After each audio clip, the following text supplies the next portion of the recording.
Hey y'all, so in this video I'm going to take another attempt at speaking without filler words.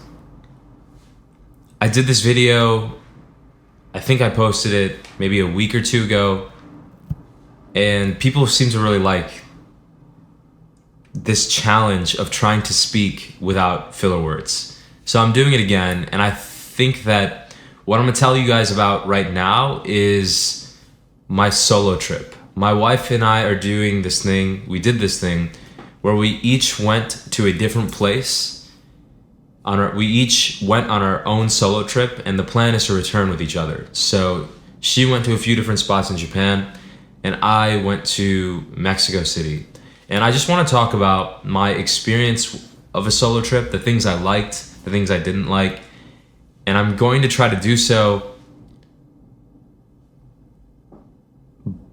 I'm going to try to convey my message without using any filler words. I'm going to try to abstain from using like, you know, I'm just going to try to pause instead of using those words. And I might stumble, but I'm going to try my best not to. So I went on this solo trip to Mexico City, first time ever there. And one of the things that I really, really liked about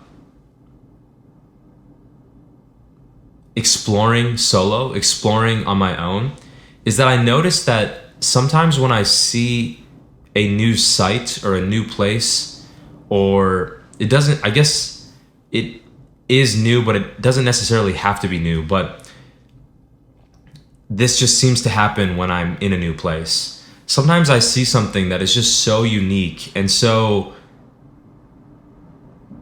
special that it shocks me into a state of complete presence. I'll give you an example. I was in Mexico City and there was this library there. I forget the exact name. I think it's something that starts with a V. It's Vasconcelos. It's something that starts with a V. And it's this really, really famous library. Very, very cool. I'll put a picture up here. I'm going to make this video as low edited as possible, but I am going to put a picture of it that I took so you guys can see it. And I stepped into this library and I just felt this presence, the uniqueness, the beauty of this place put me into this extreme state of presence. And I just sat down and meditated for almost 2 hours, just existing in that space. And what I really liked about the solo trip is that if I travel with friends, if I travel with family, if I travel with my wife, most of my friends are pretty open to meditation. They know that I like to meditate a lot, but something in me would not feel comfortable just sitting there and meditating for 2 hours. It's not even about discomfort. It's more that if I'm in a place with somebody, I'm going to be interacting with them. I'm going to be talking with them. I'm going to be sharing that experience with them, and going and sitting in a corner or sitting in a place that is tucked away to the side and just sitting there and meditating.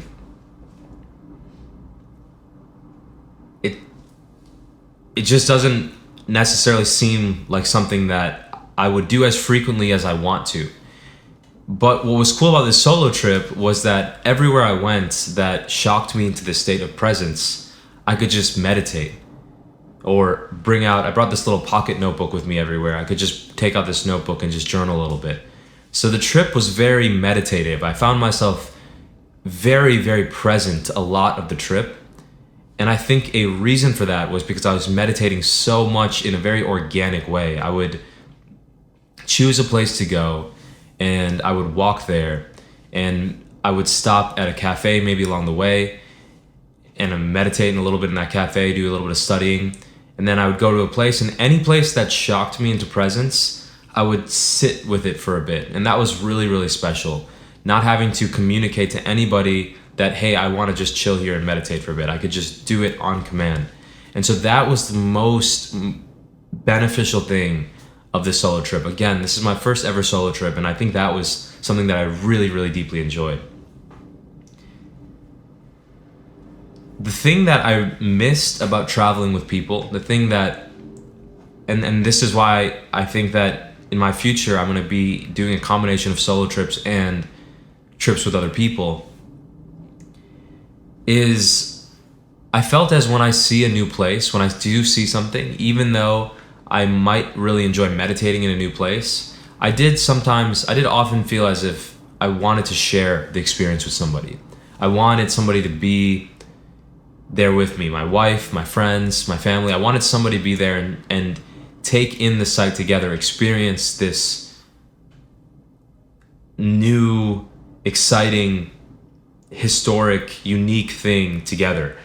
And I think that when you travel with somebody, you get to experience brand new things together. And I think that's really, really special. So I did miss that. So I think that traveling solo is a really, really good thing. And if you have time to do it, I highly recommend it. I made this whole other video where I talked about how I lived like Bill Gates for 2 weeks, because my trip essentially was me reading a lot. I read 6 books on that trip, studying. I went through a couple courses, and then just existing and meditating. And it was I felt as if I came back with my mind feeling very refreshed and sharp. And so I definitely want to do more solo trips in the future.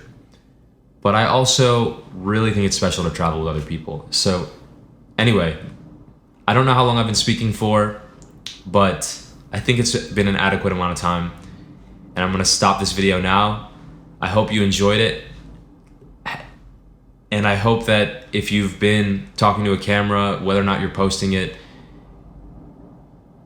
if you've been talking to a camera in order to speak without filler words, I hope that it's been going well, because I have found this exercise to be, although very difficult, very useful, because it's so intentional. It's so intentional to speak without filler words to a camera that when you're speaking normally, I think just naturally, I've noticed that I start to use fewer filler words. Anyway, I hope you enjoyed this video. I wish you best of luck on your journey towards using fewer filler words. If you like this video, leave me a thumbs up, and I will talk to y'all on the next one.